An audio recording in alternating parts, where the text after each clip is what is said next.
Hello, I'm going to show you how to do the perfect ballet bun. We have Belle as our model here today.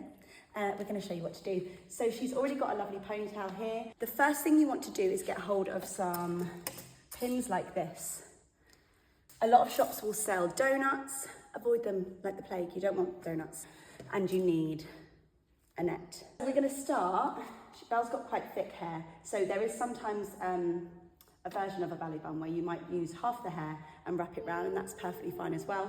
My personal preference is to use it all as one. So I'm going to start rolling and pinning as I go. So we roll the hair, and every time we twist, we're going to place a pin. A roll. It's really important as dancers, we get to know our own hair as young as possible. Often our parents and carers are driving us around everywhere. So if we are able to do our own ballet buns in the car on the way to things, it's very, very helpful.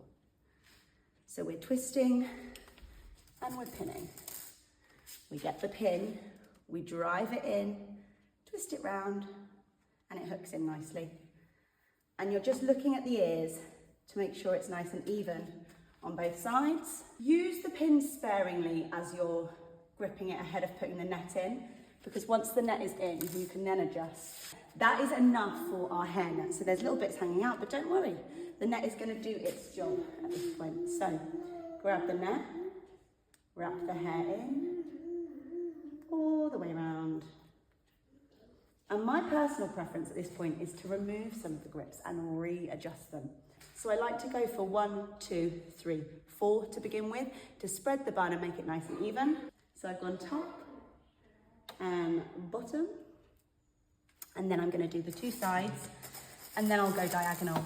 Okay, so a lot of teachers, when we're talking about ballet buns, will say that we have them for ballet etiquette, and because it's nice and neat, keeps the hair off the eyes and just looks gorgeous, which it does. But really there is a big technical reason for having a bun in all dance classes, not just ballet. Have you ever done a dance class where there isn't some form of turn? That's where the bun comes in really handy. It's going to keep the hair off the eyes, and logistics-wise, it just makes it so much easier to turn. So I'm just going around the edges now to kind of pull the bun apart, separate it, and spread it until it's a nice amount of evenness. Now, I would normally use a little bit of a hairbrush bash at this point to just really round it off.